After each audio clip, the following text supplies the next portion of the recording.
Привет. Halo, tady je Adolfín. Что? Jakýž to? Tady je výlepý delfín Adolfín, ty tumo, teda kumo. Co si myslíš, že na té Ukrajině jako děláš? Что? Co děláš na Ukrajině? Ukrajuju. Žádný ukrajování nebude, ty psychopatický megalomane. Viděl jsi se v zrcadle? Что? Viděl jsi se v zrcadle? Viděl.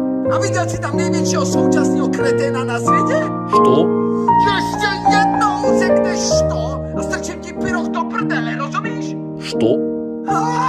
Ty jsi asi 100% dement. Řekni nahlas svoje křestný jméno. Владимир. Přesně tak, Vladimír. Mír, máš to i ve jménu, tak se nepouštěj do žádných válek. Halo, někdo mi volá?